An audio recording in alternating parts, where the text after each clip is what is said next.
ప్రస్తుతం royal Challengers బెంగళూరుకి సంబంధించి కొన్ని వార్తలైతే ఫ్యాన్స్ని అయోమయానికి గురి చేస్తున్నాయి. ముఖ్యంగా విరాట్ కోహ్లీ ఈసారి సీజన్ ఆడతాడా? ఎందుకంటే ఇంకా కాంట్రాక్ట్ పేపర్స్ పైన సైన్ చేయలేదు.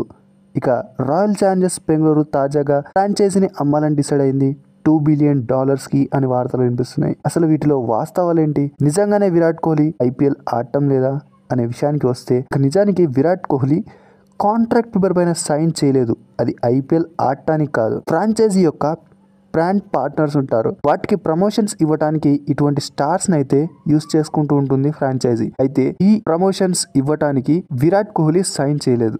ఎందుకంటే నిజంగానే ఫ్రాంచైజీ ఓనర్స్ అయితే మారబోతున్నారు. ఇక డియాగో యుఎస్ఎల్ ప్రెజెంట్ ఆర్సీబీ యొక్క ఓనర్స్ అయితే ఫ్రాంచైజీని అమ్మాలని డిసైడ్ అయ్యారు $2 బిలియన్ కి. ఇక ఫ్రాంచైజీ ఓనర్స్ మారబోతున్నారు. విరాట్ కోహ్లీకి నెక్స్ట్ రాబోయే ఫ్రాంచైజీ ఓనర్స్ ఎవరో తెలియదు, బ్రాండ్స్ ఏముంటాయో తెలియదు, కాబట్టి కాంట్రాక్ట్ పైన సైన్ చేయలేదు. ఇక విరాట్ కోహ్లీ ఖచ్చితంగా ఐపీఎల్ ఆడతాడు, ఇందులో ఎటువంటి సందేహం లేదు. మరికొన్ని ఇయర్స్ పాటు ఆడుతూనే ఉంటాడు. ఇక్కడ మీకు ఒక డౌట్ రావచ్చు, రాయల్ ఛాలెంజర్స్ బెంగళూరు రీసెంట్గానే కప్పు కొట్టింది కదా, ఎందుకు అమ్మేశారు అంటే ఇక్కడే ఓనర్స్ గట్టి బిజినెస్ ప్లాన్ వేశారు. విరాట్ కోహ్లీ ఉన్నప్పుడే ఫ్రాంచైజీని అమ్మేస్తే గట్టి లాభాలు వస్తాయి.